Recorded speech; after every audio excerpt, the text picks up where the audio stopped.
All right, second try on this video because I keep getting scam likely calls. It's really annoying.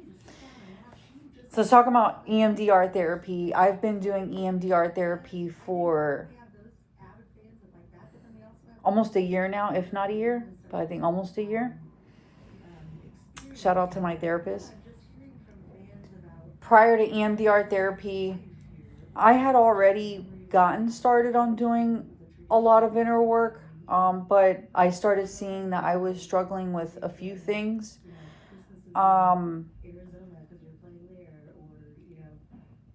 They were things that just really had a hold on my perspective in a, well, it's because I needed to get to the root of them, but I needed help getting to the root of them. So I chose EMDR therapy. There's a bunch of different types of therapy. This is not a recommendation of any sort. I'm just telling you my experience. Do what's right for you.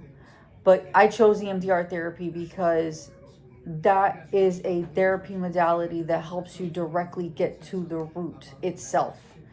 So it's more like if you're really, really ready to get to the root, that's one option of several options that do that. And I'll give you one example. I went in talking about how I have like really excited for one of the million fucking trips we take to Disney. I'm here now in Disney actually. And but that trip was the first time that I would have to actually drive to Disney because he had a tournament up here that he already had to be up here for. And I had other things going on. So I would have to drive up and meet him. Okay. So basically, sorry, just a little text message came up. So basically, she immediately picked it up. Immediately. She's really good. She immediately picked it up that I had this uncomfortability of some sort whenever I was telling her I would have to drive up myself. She goes, "Oh, what's that?" And I basically told her, like, I'm not comfortable driving on highways. I have this serious anxiety. I start sweating pounds. Like my stepdaughter has also seen this happen several times where I had to pull out napkins or something because I had to put it in my armpits because I was sweating immensely. Just pure anxiety, couldn't really focus. And if I got off the wrong exit, oh my God. So, but it has nothing to do with the highway. And I knew that. I knew it had nothing to do with the literal highway or driving because I liked driving. So anyway, she picked up on that. And she's like, no, we're going to go into that. EMDR, they give you these tools to help with the state of hypnosis in a way. Some will use the headphones. Some will use the little, I don't know what you call those, the little shits you put in your hand. There's like different ways of doing it. And it's basically like a bilateral beep or sensation that it creates to put you in that state. So we go into it. I'm holding the little thingies, the little nodules, and it starts to go. Boop, boop, boop, boop, boop. So here I go. It's like you go into this train, okay?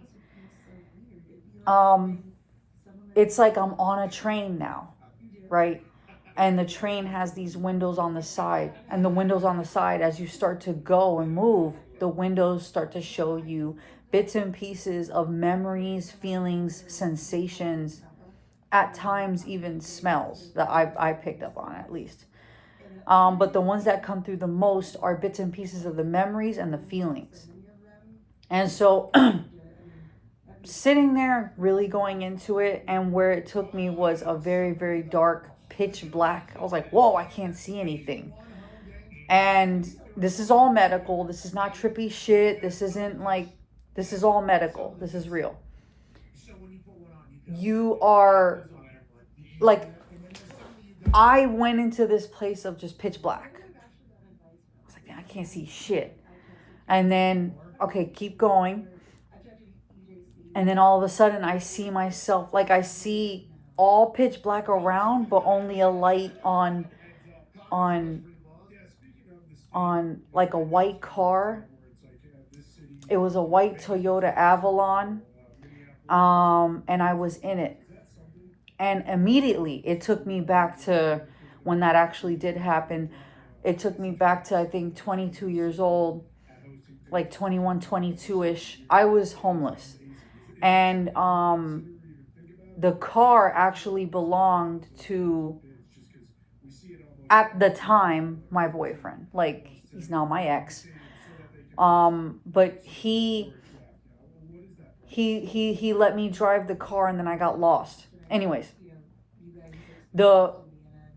then I go into the car. It's like now I'm fully immersed. I'm not even on the train right now.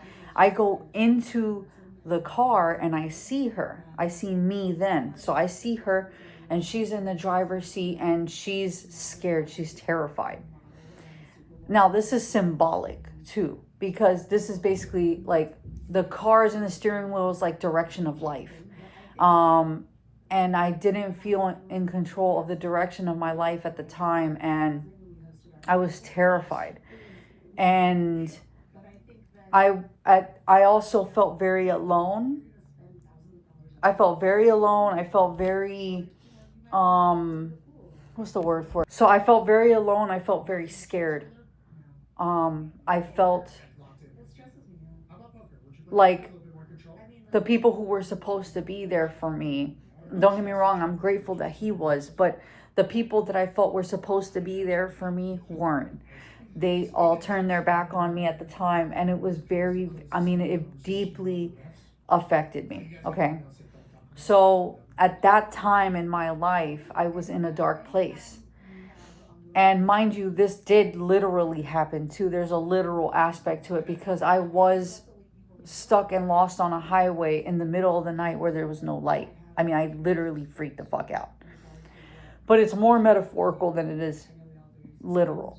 Okay, the literal was just associating it with that time of my life where I was at my lowest, but everything else was more metaphorical. You know, I was scared. I was alone. I didn't have a sense of direction, etc. And so I went into the car with her and I gave her a hug.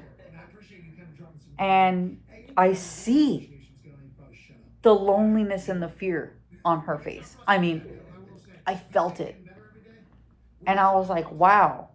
And I'm literally reacting like this in the middle of the session. And so basically, I give her a hug. I feel this light coming around her as I'm hugging her. And I told her that I love her and that she's not alone and that the future actually is a lot brighter than it seemed at the time. And that everything really is going to turn out okay. And I held her hand and showed her how life is now, which is vastly different. Anything, and better than anything she could have ever thought of, ever. Anything that she could have conceptualized at the time.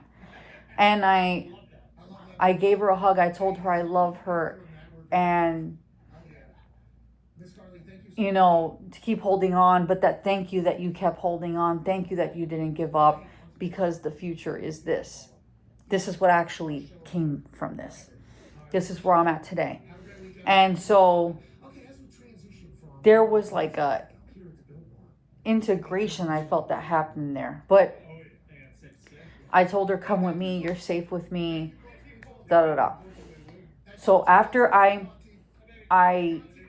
came back out of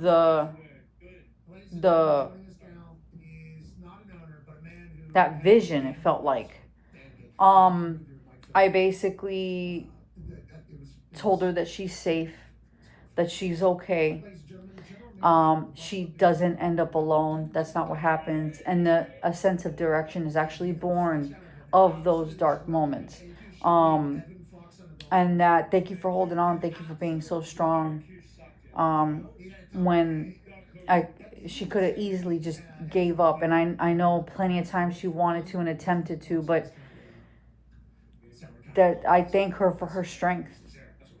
Especially at a time where a lot of people turned their backs on me and was alone and sad and scared. So I told her, thank you for your immense strength. Like I really, I'm grateful to you. And basically,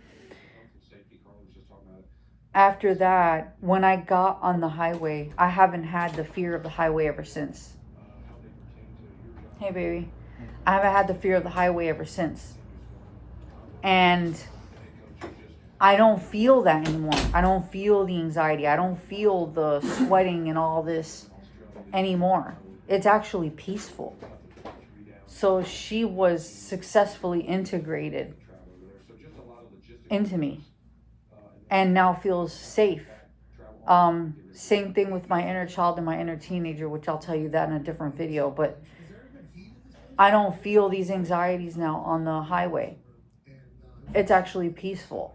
And I put on my podcast or whatever it is I want to listen to, and I just ride out and it's peaceful. So yeah. That shit is, but it's like you start off on a train. It's amazing.